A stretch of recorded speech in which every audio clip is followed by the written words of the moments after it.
Wang Lin terbang menuju pagoda kuno. Dengan tubuh yang terluka parah, ia mendarat di tanah, napasnya tersengal. Tubuh aslinya terpisah darinya, jatuh berlutut, batuk darah, dan segera duduk untuk memulihkan diri. 3 hari berlalu dalam keheningan. Wang Lin membuka matanya bersamaan dengan tubuh aslinya. Luka yang ia derita kali ini terlalu serius. Ia harus berlatih secara tertutup untuk memulihkan diri. Utusan surga tidak berniat membunuhku sampai pukulan terakhir itu. Ia tidak memiliki emosi, hanya menjalankan aturan. One Air kehilangan banyak nasen soul-nya.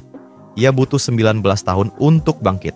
Saat itu terjadi, surga akan datang lagi untuk memusnahkan siapapun yang berani menantang hukum mereka. Tubuh aslinya tenggelam ke dalam bumi, menemukan tempat untuk berkultivasi dalam kegelapan ribuan kilometer di bawah tanah. 2 bintang ungu di dahinya berputar cepat, mengeluarkan cahaya samar. Meskipun luka yang dideritanya lebih parah dari tubuh utama, dengan kekuatan tubuh sejatinya, ia masih bisa bertahan. Mengambil batu giok dari tasnya, Wang Lin meninggalkan pesan terakhir. Sebuah cahaya melesat ke langit bersama batu itu, menghilang ke dalam kehampaan. Mengaktifkan sebagian kecil domain Zhou-Yi, Wang Lin menciptakan pertahanan yang hanya bisa ditembus oleh seorang kultivator ascendant. Dengan ini, ia menutup matanya, fokus dalam pemulihan. Siang hari, matahari menyinari tubuhnya, memberikan kehangatan. Malam tiba dengan cahaya bulan yang lembut, membawa ketenangan. Saat hujan turun, tetesannya membasahi tubuhnya, menyatu dengan alam. Dalam keheningan, Wang Lin tetap duduk, memulihkan kekuatannya.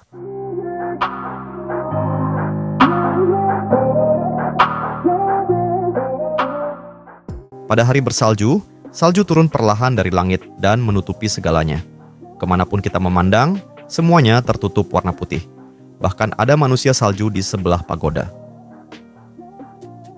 Baik siang maupun malam, hujan maupun bersalju, tubuh Wang Lin tetap tidak bergerak. Ia seperti biksu tua yang sudah meninggal. Tidak ada vitalitas yang keluar dari tubuhnya.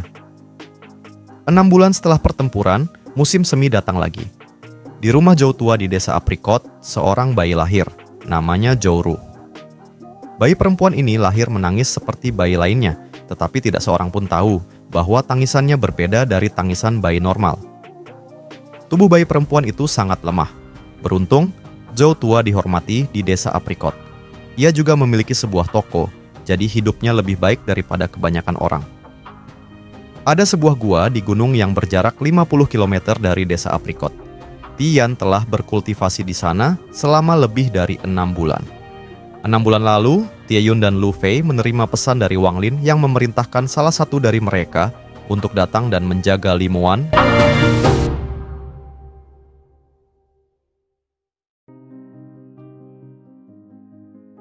Tie Yan memutuskan untuk datang.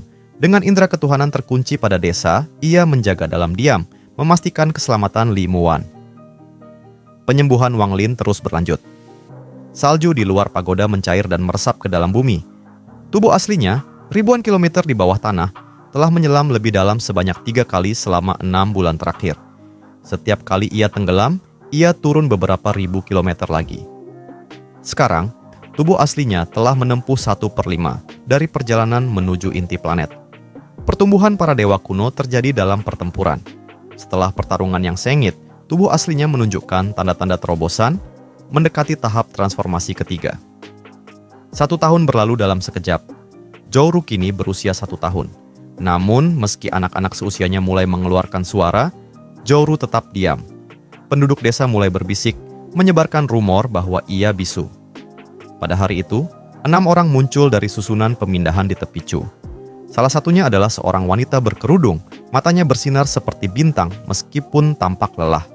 Di sampingnya, seorang lelaki tua dengan mantel hitam tampak lemah, seperti menderita penyakit parah. Bersama mereka, seorang lelaki tua berambut putih, kultivator formasi jiwa dari pavilion pemurnian harta karun bernama Hu.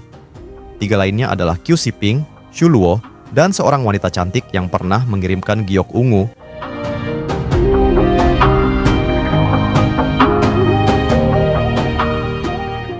Setelah keluar dari susunan transfer, mereka melihat ke utara.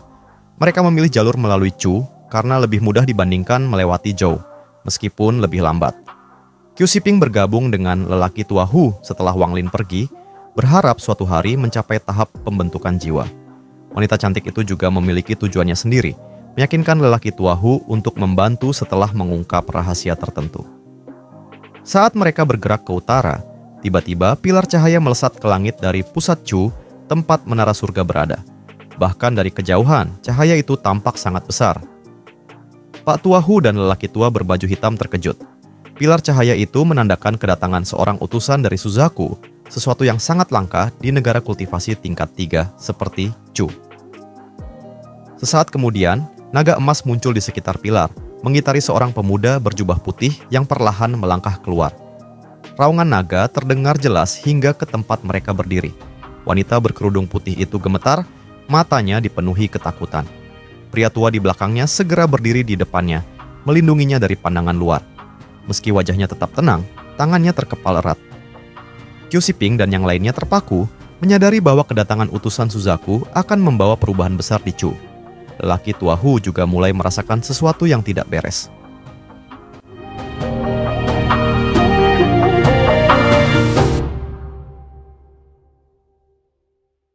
Pilar cahaya mulai memudar. Pemuda berjubah putih itu terbang ke arah mereka dengan kecepatan luar biasa, seperti meteor yang melesat di langit. Wanita berkerudung putih itu semakin tegang, ketakutan di matanya semakin jelas. Lelaki tua Hu memperhatikannya dengan seksama, mulai merasa ada sesuatu yang disembunyikannya. Di bawah langit kelam yang membentang luas, sebuah cahaya hijau melesat seperti kilatan petir. Ia mendekati 6 sosok yang tengah berdiri di dataran sunyi. Ketika cahaya itu meredup, tampaklah seorang pemuda tampan dengan sorot mata tajam, penuh wibawa. Mata hijaunya menyapu 6 orang di hadapannya. 2 di antaranya tetap tenang, namun sisanya menundukkan kepala, merasakan tekanan yang luar biasa. Dengan suara datar namun penuh kehormatan, pemuda itu bertanya, "Kalian hendak pergi kemana?" Pak tua Hu, dengan ekspresi tenang, menjawab, "Kami menuju makam abadi." Tanpa banyak bicara, pemuda itu mengarahkan tatapannya pada seorang wanita berkerudung putih. "Lepaskan kerudungmu," perintahnya. Namun, lelaki tua berjubah hitam yang berdiri di samping wanita itu segera melangkah maju. "Tuan utusan, nona saya mendapat perintah dari kepala keluarga agar tidak memperlihatkan wajahnya dengan mudah. Saya harap tuan mengerti." Pemuda itu berpikir sejenak, lalu melambaikan lengan bajunya dan melesat pergi ke arah utara. Keenam orang itu saling bertukar pandang, lalu satu persatu mengikuti dari kejauhan.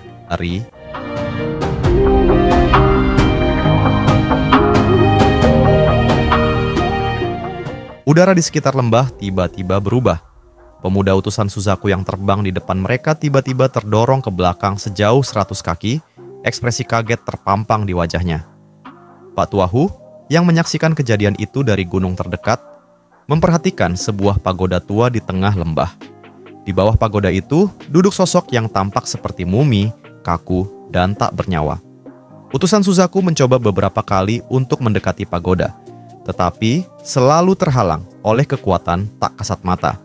Dengan wajah penuh kegelisahan, ia akhirnya menggenggam kedua tangannya dan berkata, "Aku Feng Yushan dari Suzaku. Aku ingin menyapa sesama kultivator, Cheng Niu."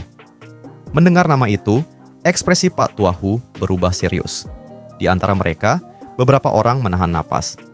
Nama Cheng Niu telah menjadi legenda di Laut Setan, dan kini ia ada di hadapan mereka. Feng Yushan menunggu, namun tidak ada jawaban. Ia mulai kehilangan kesabaran. "Rekan kultivator Cheng, aku di sini bukan untuk membicarakan kejadian antara kau dan Red Butterfly. Aku datang untuk menyampaikan surat tantangan dari Gunung Suzaku. Aku harap kau mau menemuiku." Lalu, dari dalam lembah, terdengar suara tenang namun mengandung ancaman. Feng Yushan segera menjawab, 3 bulan dari sekarang, di Gunung Suzaku, kuil surga bagian barat. Namun, jawaban selanjutnya dari lembah membuatnya terdiam. "Aku tidak punya waktu." Seketika, sebuah kekuatan tak kasat mata muncul dari lembah, membentuk tangan raksasa yang langsung mencengkeram tubuh Feng Yushan. Ia merasakan tekanan luar biasa, seolah tulangnya hendak hancur. Dalam kepanikan, ia berteriak, "Aku utusan Suzaku, jangan gegabah. Aku hanya menyampaikan pesan." Tangan raksasa itu perlahan mengendur dan menghilang. Feng Yushan tersentak, tubuhnya dipenuhi keringat dingin. Kini ia sadar bahwa Cheng Niu bukan sekadar rumor, melainkan kekuatan yang nyata dan menakutkan.